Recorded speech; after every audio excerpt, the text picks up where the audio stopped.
In my opinion, this is currently the best way to calculate your biological age. And no, it's not an epigenetic clock, but the results are very similar.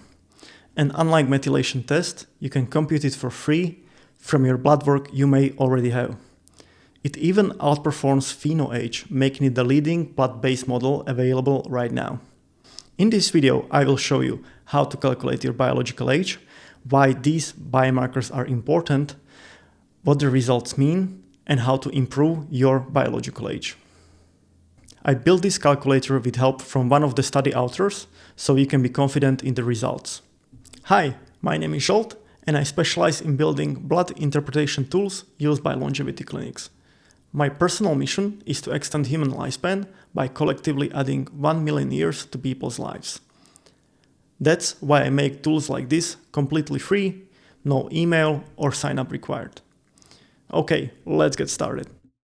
As said in the intro, the Bortz blood age is currently the most advanced biological age model you can compute from standard blood tests.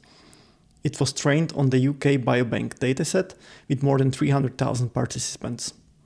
In short, UK Biobank enrolls lots of people, runs baseline tests, and then follows them until they die.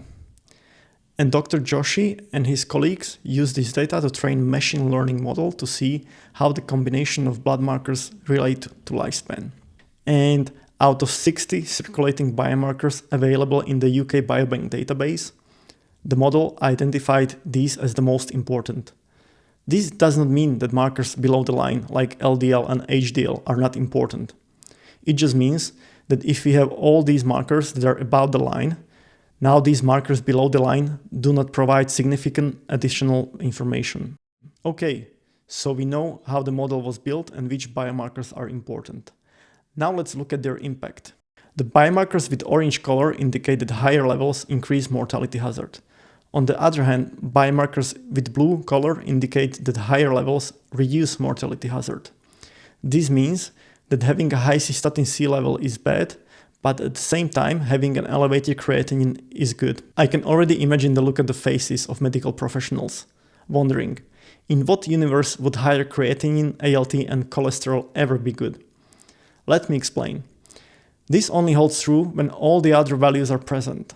The machine learning algorithm selected these coefficients, and we don't know exactly why. We just know it's true. As Dr. Joshi explained, there could be many reasons. For example, some biomarkers might be controlling for overestimation of others.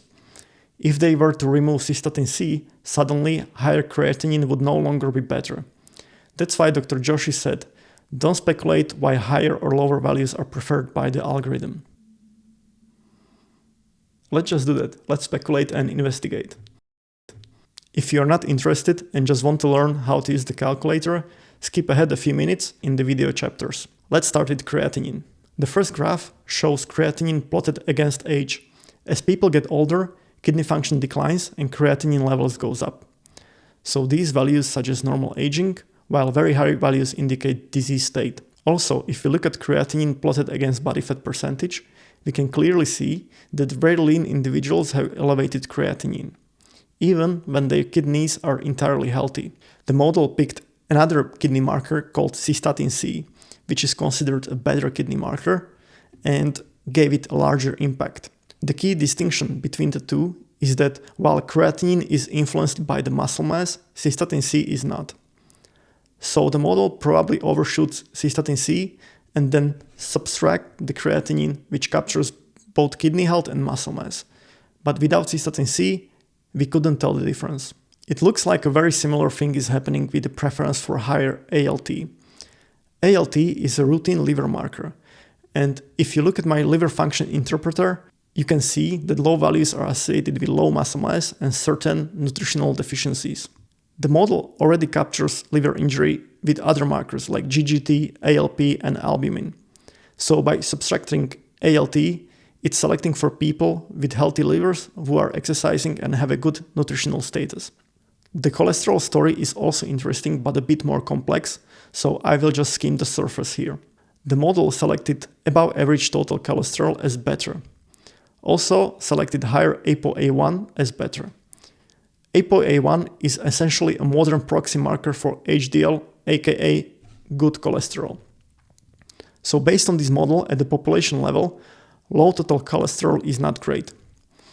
This is in line with studies of all-cause mortality versus total cholesterol. Everyone knows that very high total cholesterol is concerning, but low normal looks even more concerning.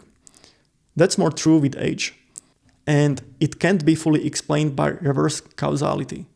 So it's not that all people with low normal total cholesterol are sick or something. What is true at the population level might not be true at an individual level.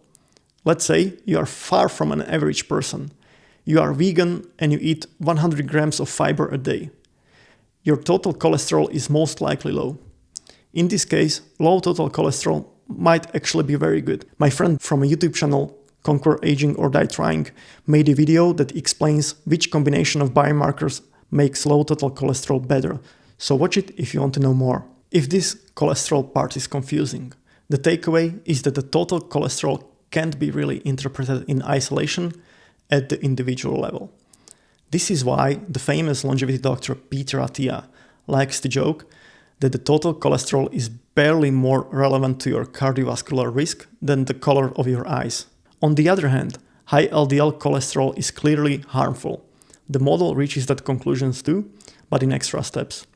So if you're prescribed cholesterol medication because of high LDL, it is very important that you keep taking it, since the causal link between elevated LDL and cardiovascular disease is undeniable. Sorry for the long detour, but people keep asking me about creatinine, ALT and cholesterol, so I wanted to include it. If your body composition is good and you eat healthy, I would not worry about low normal values for these. Again, the preference for higher values is valid at the population level, not for every individual. Now, let's get back to calculating your biological age and show you how this calculator works. First, you need to get all these tests. Some of them aren't routine, so they won't show up in your regular checkup. For example, tests like cystatin C and ApoA1 are very unlikely to be included in your annual panel. You can ask your doctor, but they usually can't order them since the insurance won't cover it.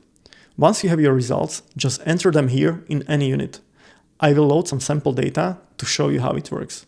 Your biological age will appear on the right. So what does that number actually mean? Let's say your biological age is 49. That means that your life expectancy is similar to an average 49-year-old.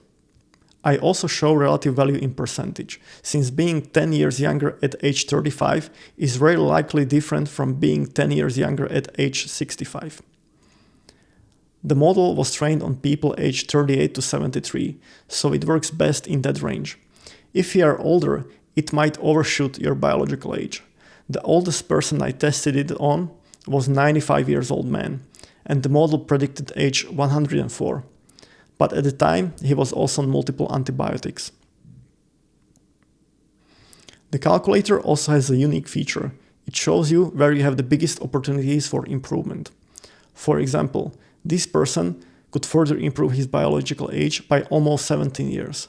But unless your first name is Brian, it is very rare to see a reduction of more than 15 years. It is important not to lab hack the results. For example, you can raise your creatinine by taking creatine supplement, which would result in a lower calculated age. But the people in the UK biobank were no gym bros loading up on creatine. As explained earlier, the model probably picked up creatinine as a proxy for leanness, so lab hacking would just give you a misleadingly low biological age. Another neat feature is that the calculator guards against wrong data or values that make your biological age look lower but are actually unhealthy. For example, higher creatinine is preferred by this model, but if you enter high value like 200, your biological age might look good on paper, but creatinine that high is clearly indicative of the disease state. In that case, the calculator shows a warning, so you can double check the data. The calculator is just a simple math, so at least I built some guardrails to catch anomalies like this. As mentioned at the start, I really like this biological age model. You pay only once for the lab test, and on top of getting your biological age, you also learn how well your organs are functioning. It is also useful for doctors, because patients often don't understand when the doc explains why their liver markers are important. But if they hear that they are biologically older than they should be, suddenly their adherence with the treatment improves. Like all my tools, this one is also 100% free and private. No data ever leaves your computer. If you don't trust random dude from the internet, just open the calculator page, turn off Wi-Fi, and enter your lab test data while offline. I really don't want your data. Keep it, it's yours. If you don't feel like spending any money on lab tests, check out my other bioage calculator called Levine's PhenoAge. It only uses routine lab markers, so you can calculate it from your annual checkup. It's less precise, but still useful. Link is in the description. That's it, guys. Stay optimal, stay healthy. Bye.